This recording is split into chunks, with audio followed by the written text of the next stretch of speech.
Good morning, students. So we will be starting the topic about colloids from the chapter surface chemistry. Now, why colloid is studied in the chapter surface chemistry is because that the colloidal particles are of the range 1 nanometer to 1000 nanometer.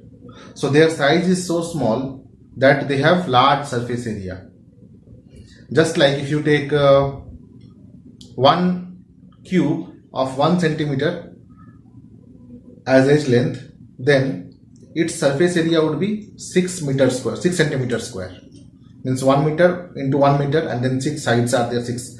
But now, if you will make 10 to the power 12 pieces of it, then its surface area will become around 60,000 meters square. Why? Because each new surface which will be produced by cutting a cube will give a new surface area.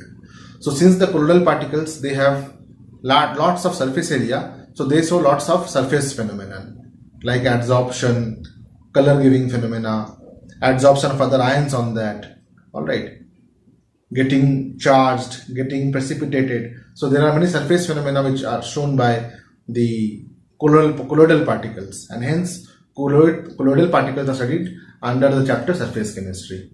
So we'll start a little bit about colloidal particles. We'll do the classification part, the meaning of colloidal substances, and then preparation for that we will be making a separate video.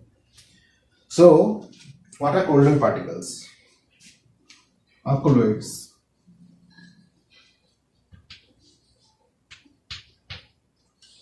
It is heterogeneous solution.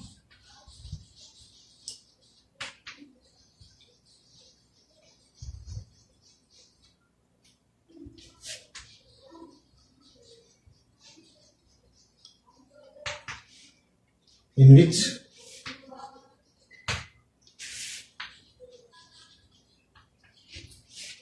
the size of the particles dispersed in the medium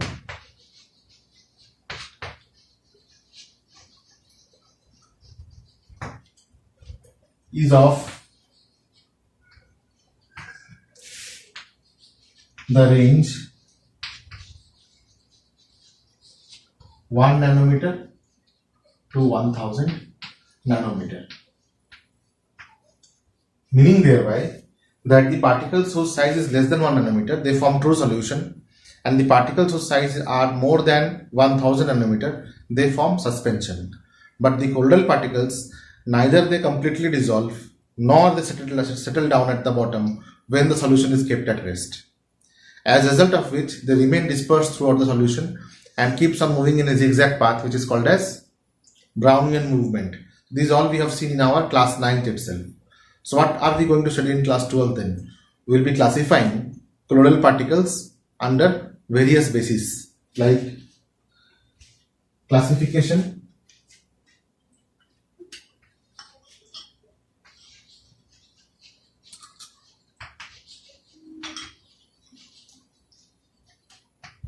on the basis of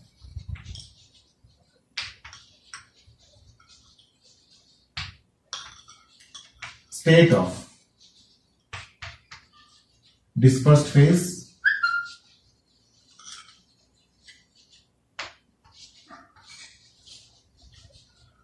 and dispersed medium.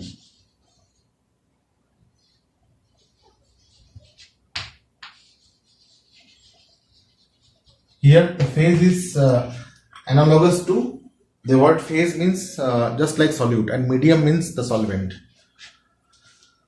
Next type of classification can be done on the basis of classification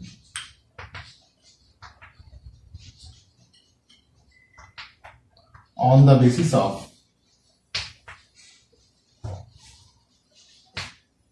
interaction. Interaction is one word for attraction and repulsion.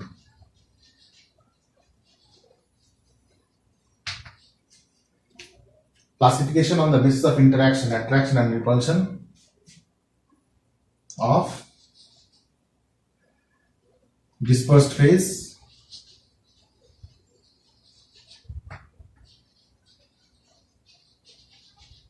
and dispersed medium.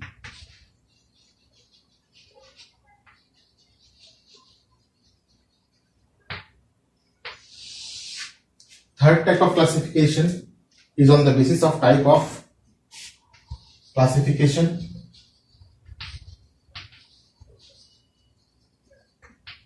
on the basis of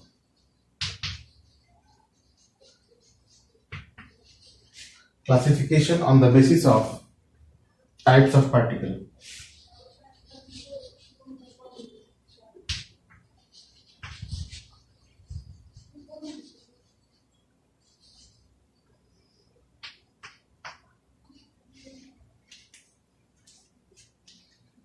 Now, if let this be first type, let this be second type, and let this be third type, then what are those types?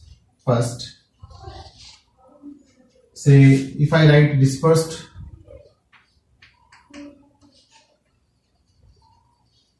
phase here,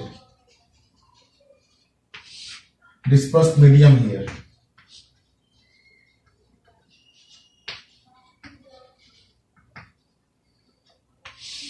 and type here. So it will be like this: solid in solid will be solid sol,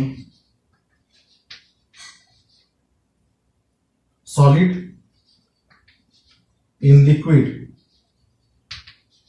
will be gel, solid in gas will be aerosol. Similarly, liquid in solid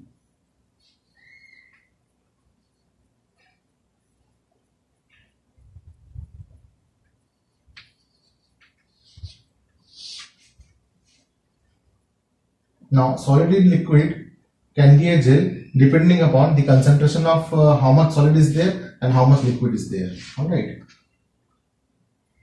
So next is liquid in solid. This will also form gel, just like dough.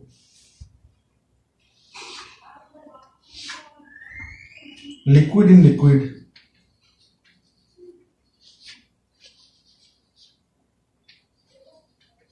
are called emulsion.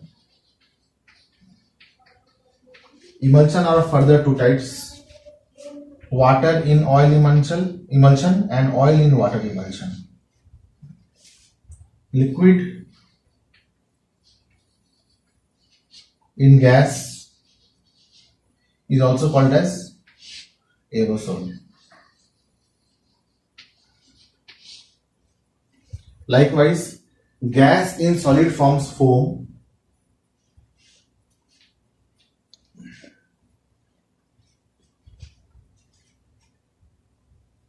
So, I'm trying to find the raster. If these three are clear, I can erase it from here.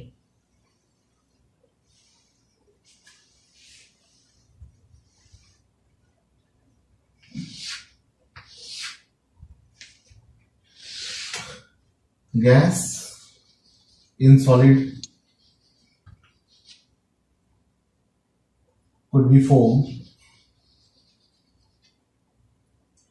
Liquid or gas in liquid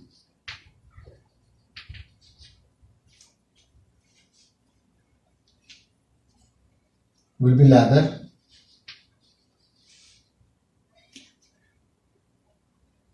and gas in gas is simply air. This you have also studied in the chapter solution. This you have already studied. Now colloids are also special type of solution, so it has a repetition over here.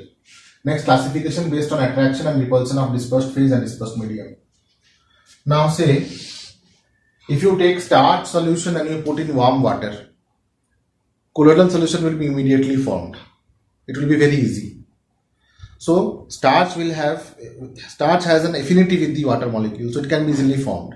Such kind of sol which can be easily formed by adding it into the medium is called as lyophilic sol. Lyo means the solvent, philic means to be in love with, to be in affinity with. So this is of further two types, lyophilic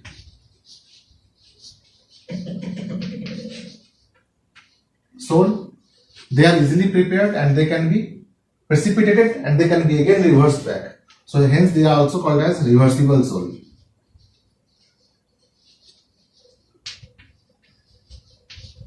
Second type of sol is lyophobic sol.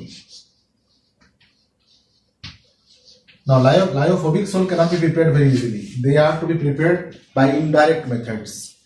Say for example, if you have to prepare a lyophobic sol of arsenic sulfide, then you have to take arsenic oxide and then you have to treat it with hydrogen sulfide, and then what will happen? Arsenic sulfide will be formed and water will come out. So indirectly it has to be prepared. Like if somebody asks you to prepare a sol of gold, gold is metal and gold in water sol, then how will you prepare? It will be difficult. So for that we will require sophisticated method, and this type of sols are also irreversible sol. Irreversible sol.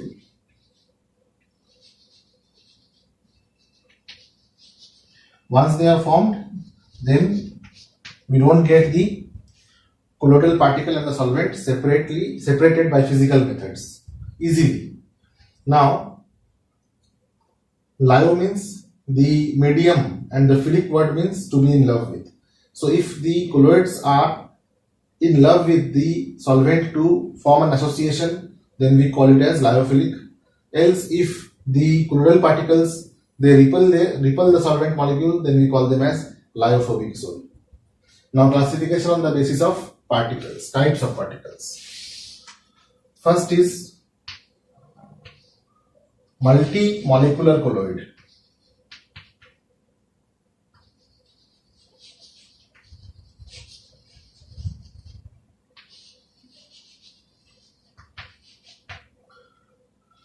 Now multimolecular colloids are the colloids in which the particles, they are of colloidal size but they are little lesser in size. So as a result, in small amount they remain in the solution, but when they are in large quantity, then they form the colloidal sol. Say for example, sulfur atom. If you take one sulfur atom, it would be soluble in the water. But sulfur does not exist as one atom. It exists as S6 and S8, rhombic sulfur and monoclinic sulfur. So these are multi-molecular colloids. So their molecule contains more than one atom or like large number of atoms, and their colloids are formed not when such kind of allotrope is taken where number of atoms are less, but such allotropes are taken where number of atoms are more. So example, colloid formed by S8, sulfur 8 in water. Next is macromolecular colloid.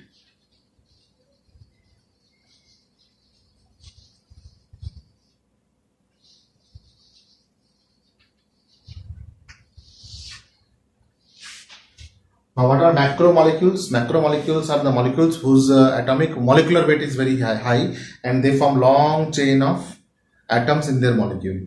Example, cellulose, that means the paper which we obtain from wood.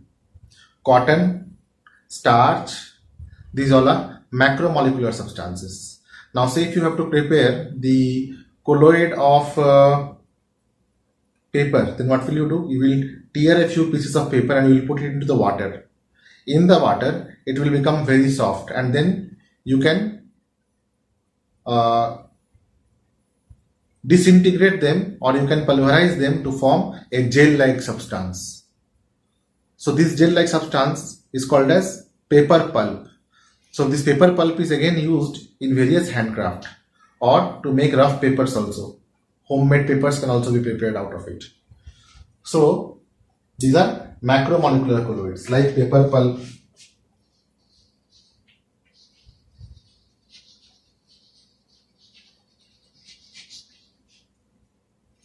starch, etc. Third is aggregated colloid.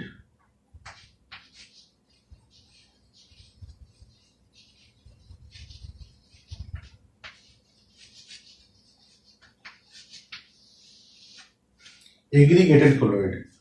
What does the word aggregated means? Aggregation means to come together.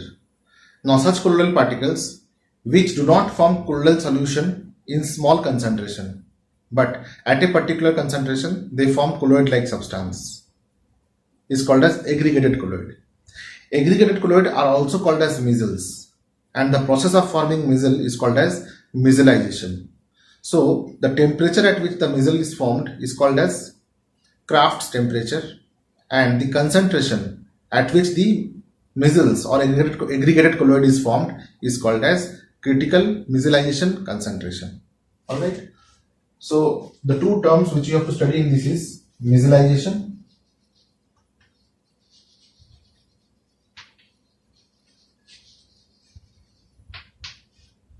Kraft's temperature Tk and CMC, critical micellization concentration. So this topic like aggregated colloid, micellization, Kraft's temperature is the examiner favorite topic. Even during your practicals and viva voce, the external examiner may ask you question based on this. So what I will do is I will pick up the aggregated colloid topics and then I will expand this little more. Alright. So this was the overview of the topic colloid of surface chemistry chapter. Now what we have to study after aggregated colloid is preparation of colloids and certain properties of colloids and uses of colloids. So it is a bigger topic which cannot be accommodated in a small video. But if I make a longer video, I am sure you will not watch it completely. So let it be this much. I will in the next class or in the next video, I will be telling you more about aggregated colloids, critical micellization concentration and Kraft's temperature. Alright, thank you.